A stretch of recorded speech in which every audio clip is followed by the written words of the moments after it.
Assalamualaikum warahmatullahi wabarakatuh. Perkenalkan, nama saya Ridwan Muhaidin, asal sekolah dari SMK Negeri Cempaka. Pada kesempatan kali ini, saya akan menguraikan masalah kehadiran. Masalah kehadiran ini terjadi pada siswa didik saya berinisial J. Jadi siswa berinisial J ini dia berasal dari kelas 10 TKJ 2.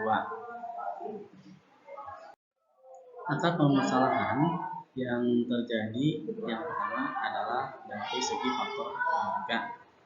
Artinya di sini faktor keluarga sangat berperan, sangat penting sekali di dalam kehadiran anaknya. Faktor keluarga ini sangat mendukung. Jika keluarga tidak ada dorongan untuk mengantar atau menyuruh anaknya untuk pergi ke sekolah, maka motivasi siswa untuk ke sekolah akan menurun. Yang kedua adalah kurangnya kepercayaan diri. Terkadang siswa itu malu untuk datang ke kelasnya masing-masing karena dia merasa tidak pede, merasa kurang percaya dirinya. Ini juga termasuk salah satu penyebab permasalahan anak menjadi kehadirannya kurang. Yang ketiga, ada perasaan tersisihkan. Artinya mungkin di sini si anak merasa dirinya tersisihkan oleh orang lain, baik itu temannya atau mungkin kakak kelasnya atau mungkin siapapun. Jadi merasa dirinya sangat rendah dan tersisihkan. Yang keempat adalah faktor personal. Faktor personal ini adalah timbul dari dalam dirinya sendiri. Jadi memang keinginan untuk sekolah itu tidak ada atau kurang. Artinya dia tidak mau ke sekolah gara-gara dia malas. Yang terakhir mungkin berasal dari faktor sekolah. Artinya dia ke sekolah, tidak mau ke sekolah itu mungkin karena faktor gurunya yang dia tidak suka, atau mungkin ada salah satu faktor yang menyebabkan dia tidak datang ke sekolah karena masalah aturan tata tertib. Selanjutnya, alternatif penyelesaian masalah yang dapat saya lakukan adalah yang pertama, yaitu menghubungi siswa dan orang tua siswa. Ini penting sekali.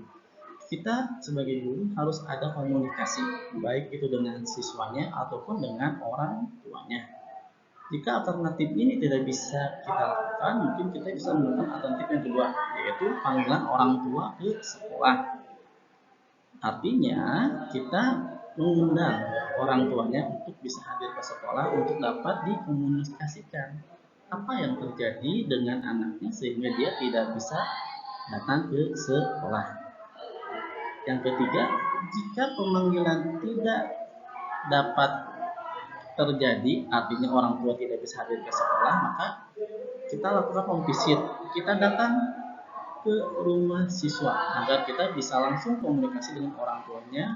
Kalau memang ada siswanya, kita bisa langsung komunikasi dengan siswanya agar masalahnya bisa terselesaikan. Yang terakhir, saya sebagai guru BK akan melakukan bimbingan individual atau konseling individu. Di sini kenapa melakukan konseling individu? Karena di sini kita bisa mengolah, kita bisa menguraikan apa yang sebenarnya terjadi dengan siswa tersebut. Selanjutnya, hasil pemecahan masalah. Jadi, dari beberapa alternatif masalah yang dapat saya sebutkan pemecahan masalahnya yang dapat kita terapkan, yaitu yang pertama kita lakukan home visit. Nah, setelah tujuannya apa? Agar saya dengan pihak keluarga ada komunikasi. Jadi di situ timbul apa yang sebetulnya terjadi. Kenapa? Pasti ada alasannya siswa tidak mau ke sekolah itu gara-gara apa? Nah, mungkin di sini akan ada komunikasi antara saya sebagai guru dengan orang tua siswa. Nah, setelah dilakukan home visit dan setelah siswa itu datang ke sekolah, selanjutnya saya akan melakukan yang namanya konseling individual. Ini penting sekali. Karena setelah siswa datang ke sekolah, saya sebagai guru BK hadir untuk menemaninya. Artinya setelah dia datang ke sekolah, saya langsung mengajak dia ngobrol, saya mencari tahu apa alasannya, dan di sana juga saya akan mencoba untuk meyakinkan dan memotivasi siswa tersebut agar kedepannya siswa tersebut dapat lebih rajin lagi dalam ke sekolahnya. Selanjutnya, sumber rujukan yang saya dapatkan itu yang pertama dari hasil rekapitulasi absen siswa. Artinya saya tahu siswa itu tidak hadir itu yang pertama dari rekap absen, karena di setiap kelas itu pasti ada absennya masing-masing. Nah, disitulah menjadi patokan atau datanya. Yang kedua dari hasil laporan wali kelas.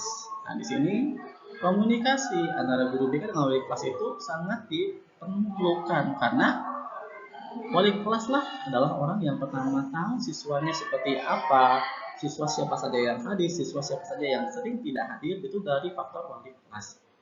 Yang ketiga, faktor dari laporan guru mapel. Nah, di sini di setiap kelas kan ada beberapa guru pelajaran yang hadir. Nah, di situ juga sangat penting, mungkin dari pelajaran kimia atau pelajaran apa yang bisa kita tanyakan tentang faktor kehadirannya. Apakah siswa tersebut hadir pada saat jam pelajaran yang diikuti oleh guru tersebut. Yang terakhir adalah laporan teman sejawat. Ini juga penting. Di dalam satu kelas biasanya terdapat siswa teman sejawatnya atau teman sebangkunya atau mungkin teman satu kampungnya. Nah, di situ kita bisa mencari tahu, menelisik kemana siswa itu. Nah, jadi diharapkan dengan teman sejawat itu, mudah-mudahan teman itu tahu siswa itu kemana dan ke mana. Yang terakhir, tindak lanjut yang saya lakukan adalah berkoordinasi dengan orang tua siswa. Artinya, jika siswa sudah mau ke sekolah, faktor orang tua di sini juga sangat-sangat penting. Artinya, diharapkan orang tua selalu mendukung agar anaknya mau datang ke sekolah.